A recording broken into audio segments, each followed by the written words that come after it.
Next, we're going to take a look at our marketing module. Under marketing, you have access to some functionality, including event management. This lets you create custom events in the system for things like a home show or sending out a mailer or putting an ad in a newspaper or running a TV slot. In here, we can put the cost information, how much it costs to do that event. And when you create a lead, you can actually specify what event it came from. This lets the system determine your cost per lead, opportunity, customer, and how much money you made from that event. This information will be useful to determine where you should spend your time and where you should spend your money. There also is a little icon over here under Actions. Clicking on that brings up a tablet-friendly or mobile-friendly version of a user entry form or lead entry form. So, for example, if you go to a home show, you might actually want to have 3 or 4 tablets out there where customers can come, they can enter their information in, and when they click submit, it automatically registers into the system.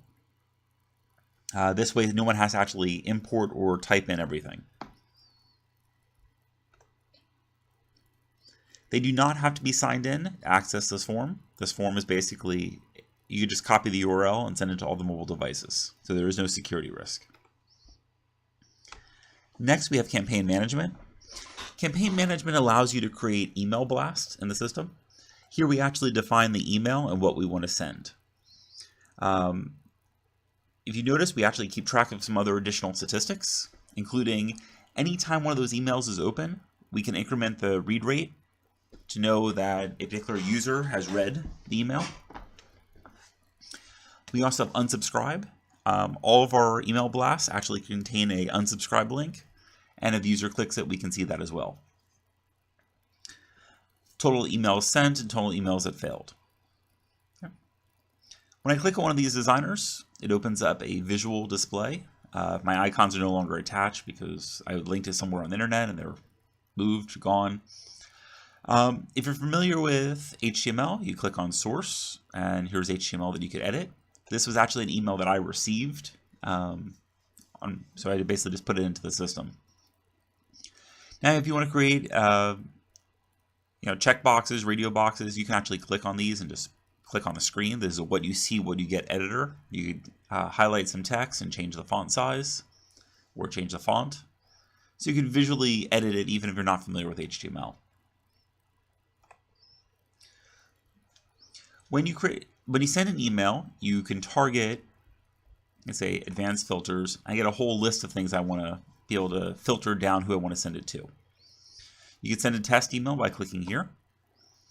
Now, if I don't want to click advanced filters, I can also go to a mailing list. We'll show that next. It is important to use the email functionality. Actually, you set up email under settings, or admin settings. So I'm going to go back to drip campaign in a second. We have mailing list. So the mailing list allows us to visually create filters. So who do we want to send it to? This allows us to create actually very complex filters. So we can turn and say, we're only looking for people in the state of Florida. And I'm going to create a group, which is, I'm going to say that this is an or. So it's either, their utility company is Duke.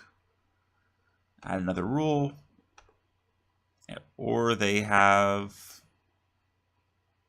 a pool. So